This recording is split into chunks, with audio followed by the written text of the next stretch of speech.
President, jeg takker statsråden for svaret, men jeg synes allikevel at statsråden viser en enormt liten vilje til å gå inn i de substansielle problemstillinger som Human Rights Watch-rapporten og for så vidt også Riksrevisjonen reiser. Statsråden sier at man kan ikke legge rapporten til grunn, for den gir ikke et rimelig bilde av situasjonen, og alle andre mener det motsatte av det Human Rights Watch hevder i rapporten. Vel, nå er det altså sånn at jeg henviste til Vidar Helgesen, som nå er generalsekretær ved International IDEA. Jeg henviste til Tronvoll ved Norsk senter for menneskerettigheter. Statsråden henviste selv til at EU ikke aksepterte valgresultatet. Human Rights Watch, Human Rights House Foundation her i Oslo, peker på det samme i likhet med den store diasporaen som også nå er i Norge og også mange andre vestlige land. Jeg mener at det er umulig å se bort fra at det foregår store og grove menneskerettighetsbrudd i Etiopia. Og jeg aksepterer heller ikke det statsråden legger til grunn for sin analyse, nemlig at det er langt bedre nå. At Zenawi erstattet et ekstremt brutalt regime med noe som er langt bedre.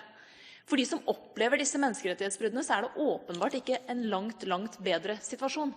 Og det kan ikke være sånn at fordi om noe skulle være bedre i dag enn det var før, så aksepterer vi at det er greit. Dersom vi vet at det foregår brudd på menneskerettighetene.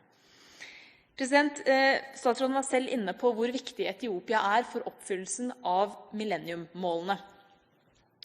Særlig MDG 1 og 2. Og dette er noe som Human Rights House Foundation påpekte i et seminar Høyres stortingsgruppe arrangerte på fredag om hvorvidt bistand kunne bidra til å utvikle menneskerettigheter og demokrati.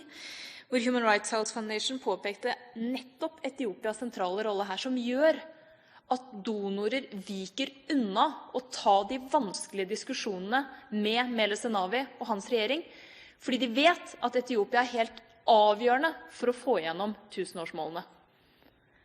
Og dermed så kunne Zenawi, etter at det ble oppdaget valgfusk ved lokalvalgene i 2007, enkelt lene seg tilbake og vente på at den boikotten som enkelte land da innførte av Etiopia, gikk over etter kun få uker. Fordi han vet at Etiopia er helt avgjørende i den sammenhengen. Og jeg stilte et spørsmål som jeg gjerne vil ha svar på. Kommer norske myndigheter og den norske regjeringen til å ta et initiativ for å samle giverlandene til å få en gjennomgang av menneskerettighets- og demokratisituasjonen i Etiopia, og hva den vestlige bistanden bidrar med i så måte?